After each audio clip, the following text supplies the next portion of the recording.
warahmatullahi wabarakatuh. Halo semuanya, perkenalkan kami dari kelompok 3.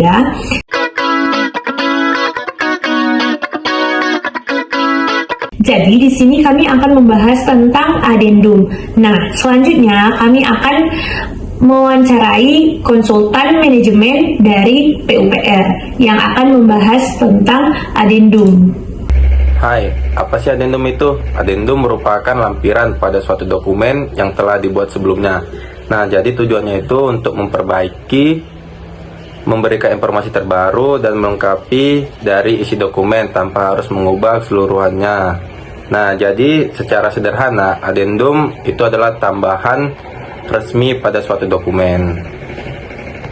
Jadi, pada adendum yang telah kami temui di proyek pembangunan gedung PUPR di Kabupaten Lombok Timur pada tahun 2018 dengan pemilik instansi adalah PUPR Lombok Timur dan kontraktor pelaksana yaitu PT Mayalia. Jadi, pada pelaksanaan proyek tersebut terjadi perubahan-perubahan kontrak kerja seperti volume dan item pekerjaan. Maka dibuatlah adendum agar menyesuaikan dengan kebutuhan teknis di lapangan agar pelaksanaan proyek tetap berjalan sesuai dengan ketentuan dan spesifikasi dan kebutuhan pembangunannya. Perubahan-perubahan tersebut menyebabkan perubahan nilai kontrak yang tadinya 5M menjadi 6M. Oke, baik, kita akan melakukan wawancara dengan Bapak Muhammad Raihan selaku konsultan manajemen balai di instansi PUPR.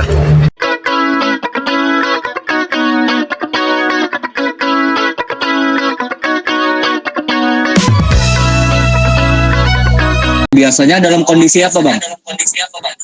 Perubahan-perubahan itu diperlukan. Kalau dari perubahan kontrak untuk adendum itu biasanya ada beberapa faktor. Yang pertama bisa jadi karena kendala cuaca atau bencana alam yang kita bilang force majeure. Baru yang kedua itu terkait terlambatnya pelaksanaan pekerjaan di lapangan. Contohnya kita nggak ada tukang untuk kerja atau bahan yang terlambat datang, ya macam-macam lah. Tapi yang biasanya terjadi dua itu tadi. Kalau karena cuaca tadi lah, jadi kan nggak sesuai deh pekerjaan tuh sama kontrak yang sudah dibuat. Jadi bagaimana cara mengatasinya, Bang? Pertama kita buat surat kuasa yang menandatangani itu pemilik kontrak pemilik proyek. Kalau di desa kita bilang kepala desa, kita minta surat kuasa bertanda tangan kepala desa, baru kita tanda tangani selaku pendamping atau pengawas proyek, baru kita teruskan ke pimpinan PPK atau PLTek di kantor. Jadi kan ada juga, Bang, disebut pengawas proyek kan. Peran pengawas proyek itu sebagai apa, Bang? Kalau untuk perubahan-perubahan kontrak tadi? Sebelumnya kita udah membicarakan untuk pencegahan kalau ada adendum. Utamanya kita sampaikan dulu ke pemilik atau owner dari proyek. Kita bilang jangan sampai terjadi adendum karena yang pertama surat menyuratnya itu ribet. Banyak kali yang harus diteruskan, tanda tangannya dari pemilik, pengawas sampai ke pemeriksa di kantor atau di proyek itu sendiri. Jadi, Bang, apa setiap perubahan-perubahan di proyek tuh selalu mengubah kontrak gitu, Bang? Selalu harus dijadikan adendum? Enggak semua, karena kayak tadi yang dibilang, karena kita ngurusnya bukan untuk satu orang atau satu perusahaan aja. Syarat-syaratnya itu biasanya ketat. Kalau memang posisinya enggak terlalu urgen kali, ya mau nggak mau kita lewat dari kontrak.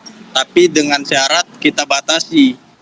Misal kita bilang kontrak tanggal 20 habis, tapi masih belum selesai progresnya, kita bilang kasih waktu seminggu, kalau nggak selesai juga baru kita bisa ajukan adendum tadi itu dengan syarat yang masuk di logika kayak yang dua tadi, contoh yang bencana alam atau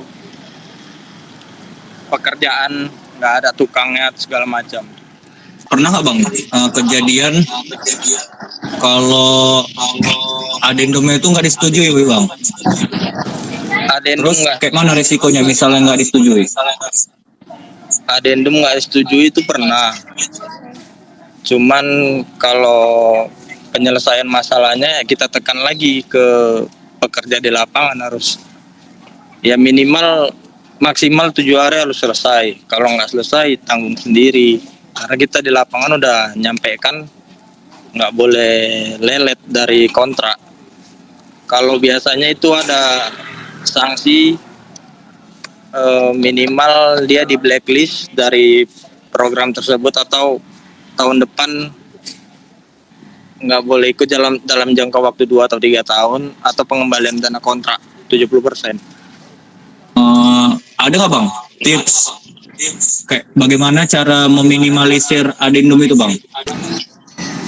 Bisa dengan syarat dari awal semua syarat-syarat umum untuk pengeluaran dana, pelaksanaan di lapangan, material, pekerja, semuanya beres dalam minimal waktu 2 minggu, semua syarat-syarat itu beres, pencairan uang keluar, jadi kita press pekerja itu untuk siap dalam tenggat waktu sebulan dari biasanya. Misal di satu titik ada 5, kita kalikan 2 jadi 10 untuk mengejar progres tersebut. Kalau untuk prosedur umum adendum di PUPR tuh bang, apa selalu sama dengan tempat-tempat lainnya? Ya biasanya prosedur adendum itu sama semua di semua tempat. Yang pertama kita harus ada foto kondisi di lapangan terkait kendala tadi apa, kita buat surat kuasa ditandatangani oleh owner atau pemilik proyek, baru tanda tangan kita selaku pengawas atau konsultan di lapangan, baru kita teruskan suratnya ke kantor untuk ditandatangani PPK atau PLTEK. Terima kasih bang sudah mau menjawab pertanyaan-pertanyaan dari kami. Oke, Tony. Oke, udah. Assalamualaikum warahmatullahi wabarakatuh.